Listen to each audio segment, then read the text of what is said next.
légèreté. Le rêve, lorsque tu rêves en train de manger la nuit, tu manges la nuit. Qu'est-ce que cela signifie? Il y a beaucoup de personnes qui ont ces rêves, mais ils ne comprennent pas pourquoi je rêve ça. Qu'est-ce que cela signifie? Merci beaucoup à tout le monde, que Dieu vous bénisse. Je vous salue tous dans les noms merveilleux de notre Seigneur Jésus-Christ. Vous êtes nombreux à travers le monde entier. Que le Seigneur Jésus vous bénisse. Alors aujourd'hui, j'amène un message très important pour tout le monde. Alors ce message, cela concerne plus le chrétien qui nous suit par notre chaîne dont nous parlons sur beaucoup de choses, sur la spiritualité. Nous parlons sur beaucoup de choses, sur beaucoup de grands mystères, de grands mystères sur la spiritualité. Alors aujourd'hui, je voudrais quand même expliquer le songe.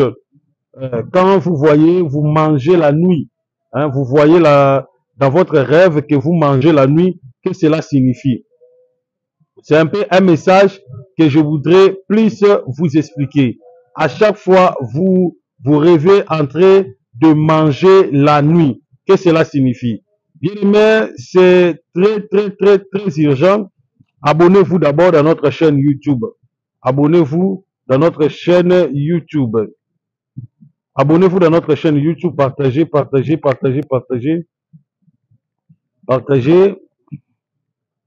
Voilà. Partagez. Allez, abonnez-vous. Ce que je vis. Partagez s'il vous plaît. Partagez.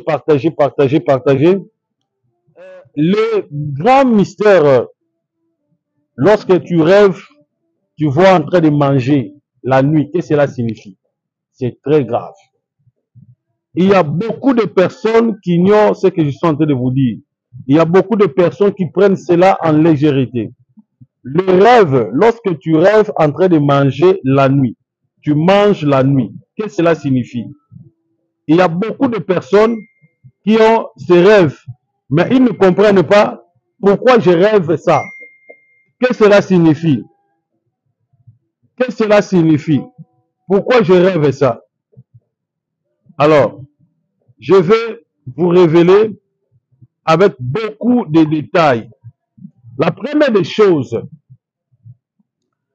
d'abord le domaine des songes. Le domaine des songes.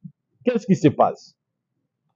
Chaque nuit, je dis, lorsque l'homme s'affaiblit, lorsque l'homme dort, c'est à ce moment-là que l'esprit de l'homme quitte le corps. Il voyage dans des stades, je peux dire. Il voyage dans des stades. Ces stades, on les appelle, autrement dit, les dimensions. Les dimensions. Les dimensions.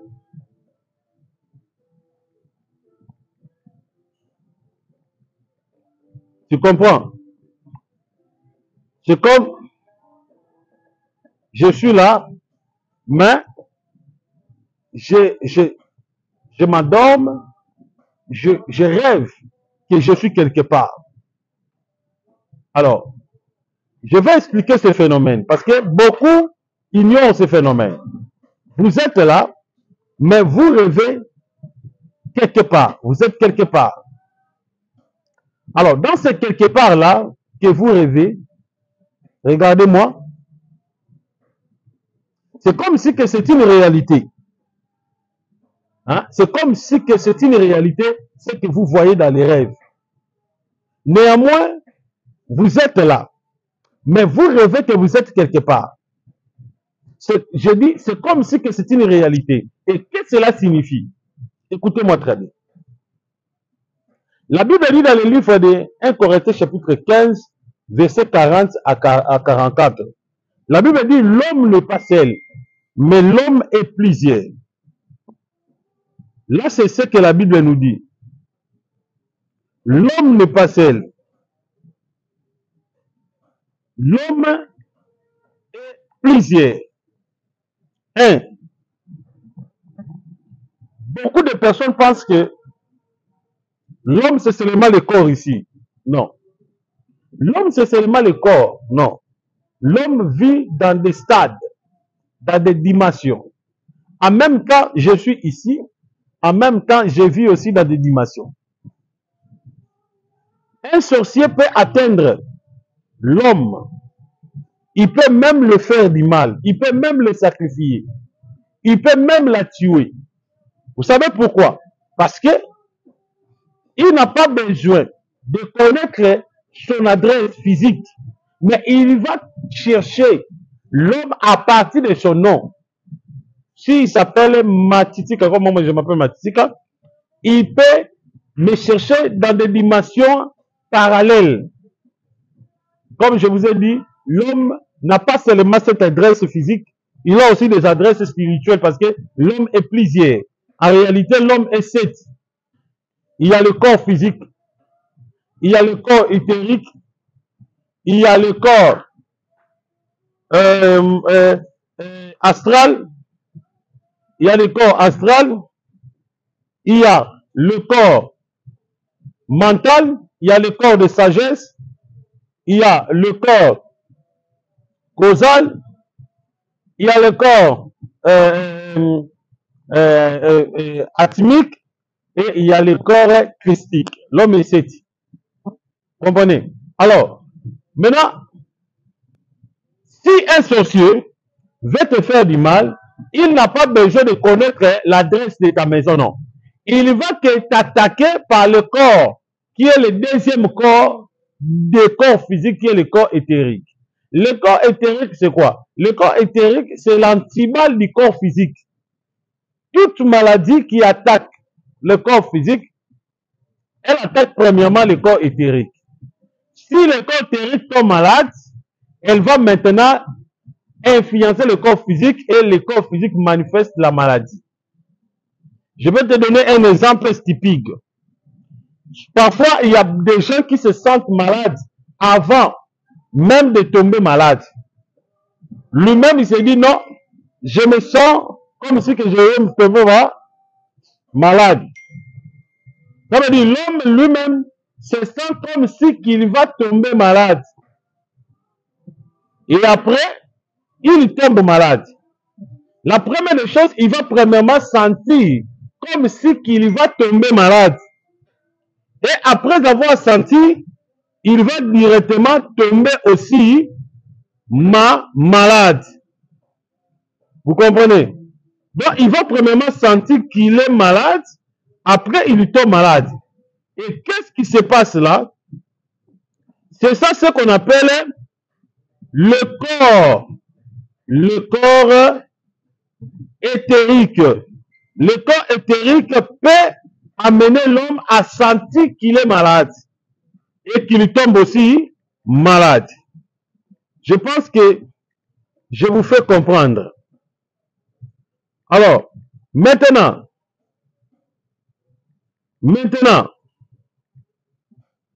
qu'est-ce qui se passe? Qu'est-ce qui se passe? Vous devez comprendre une chose. Si un sorcier veut vous attaquer, il va attaquer d'abord le corps là. Il va attaquer le corps éthérique. Il attaque le corps éthérique.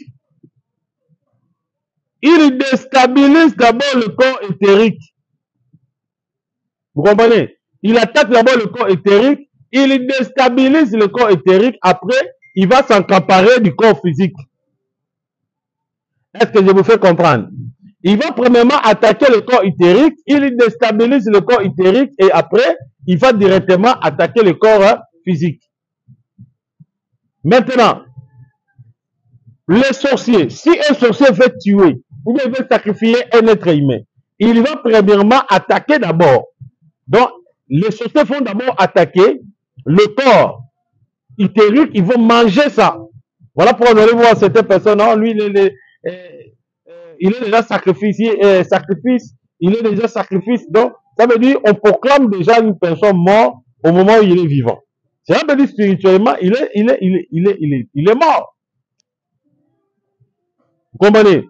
Il est mort dans quelle dimension? Les dimensions éthériques. Il y a des gens aujourd'hui qui sont des vivants, néanmoins morts. Spirituellement, on l'a déjà tué, mais physiquement en train de se déambuler. Il suffit seulement une personne les gifle, automatiquement la personne tombe, il est parti. C'est ça, l'évolution de l'homme. Maintenant, il y a maintenant un corps. Le corps là voyage lorsqu'un homme dort. Ce corps-là s'appelle le corps astral, ou bien le corps des rêves.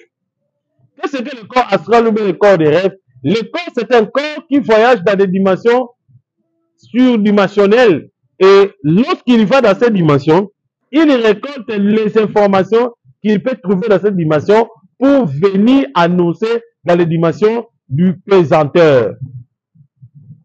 Est-ce que je vous fais comprendre? Maintenant, quel est le phénomène de manger la nuit? Si un sorcier, il t'attaque physiquement, il n'arrive pas à te vaincre physiquement, il va premièrement, directement, séduire le corps des rêves. Ça veut dire, il peut contourner, il peut croiser le corps des rêves, il te donne une nourriture, et dans cette nourriture contiendra les énergies qui peuvent détruire physiquement ta santé. Il peut mettre des trucs qui peuvent affaiblir la protection de tes anges qui protègent ton corps physique. Parce que vous devez savoir une chose, il y a des anges qui protègent le corps physique de l'homme. Alors, si des sorciers veulent te faire du mal, ou bien des esprits impies veulent te faire du mal, ils vont premièrement attaquer le corps là, ils séduisent le corps astral, ils te donnent la nourriture, et puis tu manges. Et après, ils vont maintenant injecter une maladie dans ton corps. Vous comprenez? Ils vont maintenant injecter une maladie bizarre dans ton corps. Mais la première des choses, ils vont quoi? Ils vont d'abord attaquer ce qui se passe en toi. Voilà pourquoi aujourd'hui, vous allez voir, il y a beaucoup de gens qui se déambulent, il y a beaucoup de gens qui ont des maladies, vous avez pris des médicaments, vous n'êtes pas guéri, vous avez peut-être allé dans beaucoup de hôpitaux, aucune solution parce que la maladie que vous souffrez, c'est une maladie mystérieuse, c'est une maladie qui provient dans le monde des ténèbres. Voilà pourquoi à chaque fois, vous êtes malade, peu importe le médicament, vous êtes toujours malade. Alors, maintenant, dans les dimensions là, dans cette dimension, le sorcier peut préparer une viande mystérieuse. Il te donne la viande mystérieuse. Tu commences à nourrir, à manger. Tu commences à manger la viande mystérieuse. Et après avoir mangé la viande mystérieuse, ils ont déjà inséré une maladie bizarre dans ton corps. Et après quelques jours, cette maladie peut devenir une maladie physique dans le corps physique. Et tu commences à souffrir, tu commences à tomber malade, tu commences à prendre des médicaments, ça ne marche pas parce que spirituellement, tu es malade. Attention, méfiez-vous. Lorsque vous avez des songes que vous mangez la nuit, c'est très dangereux. C'est la mort, je vous dis. Tu te poses des questions. D'où vient la maladie de asthme? D'où vient la maladie de VIH? D'où vient la maladie de tuberculose? D'où vient le cancer? D'où vient l'hémorroïde? D'où vient l'hernie? D'où vient l'appendicite? D'où vient le myome? D'où vient la stérilité? Parce que tu rêves en mangeant. Tu manges. Et la chose que tu manges là, ce sont des énergies. C'est une maladie que le diable a insérée dans ton corps. Même si le sorcier veut peut-être voler ta chance, ils peuvent aussi te donner une femme de la nuit. Les esprits incubes, l'esprit incubateur peut venir coucher avec toi pour te transférer les énergies négatives. Et tu te réveilles le matin, tout est bloqué, tout ne marche pas parce que une sirène est venue te voler la chance, te voler l'étoile. Beaucoup de gens aujourd'hui ont des problèmes. Oh non, depuis que j'ai rêvé, depuis que j'ai vu dans les songes, je suis en train de faire rapport avec une femme, tout est bloqué. Oui, Parce que la femme que tu couches là, la femme que tu fais rapport là, c'est un esprit. C'est un esprit. Tu couches avec un esprit. Et cet esprit-là a pris de l'avance à ton corps. Voilà pourquoi tu as des problèmes. Voilà pourquoi tu as des difficultés. Voilà pourquoi il y a des trucs dans ta vie. Tu as couché avec une femme, tu as couché avec un esprit. La Bible dit, mon peuple périt faute de connaissance. Si vous avez des cas, soit vous rêvez, vous couchez avec des hommes et des femmes, c'est un grand danger. Alors consultez le numéro du prophète Ézéchiel dans plus 243 97 76 24 404. Plus 243 97 76 24 404. Je vais vous consulter, je vais prier pour vous et puis je vais vous orienter. C'est le prophète Ézéchiel, l'homme de Bishima, mon peuple. Alors, suivez l'image d'une démonstration que je viens de faire aujourd'hui. Maintenant, que Dieu vous bénisse. Vous voyez ça? Je pense que vous voyez l'eau. Nous allons prier et puis le feu va apparaître dans l'eau au nom de Jésus. Au nom de Jésus.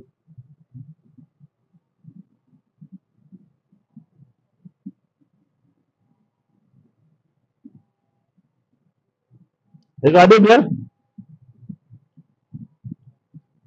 Voilà. J'ai jeté l'eau. Je veux que le feu apparaisse in the name of Jesus. Donnez-moi le papier. Ça, c'est un papier mouchoir. Le feu apparaisse. Regardez bien. Voilà. Je jette ça. Regardez. Voilà. Vous avez vu? Le feu est apparu. Voilà. Enlevez ça. Voilà. Ok. Je pense que vous avez vu, le feu est apparu. Alors, si toi, tu as des problèmes, tu as des complications, consultez le numéro du prophète Ézéchiel. Des femmes qui ont des problèmes de malchance, vous voulez que la chance soit dans votre vie, consultez-moi. C'est vendable, donc je le vends.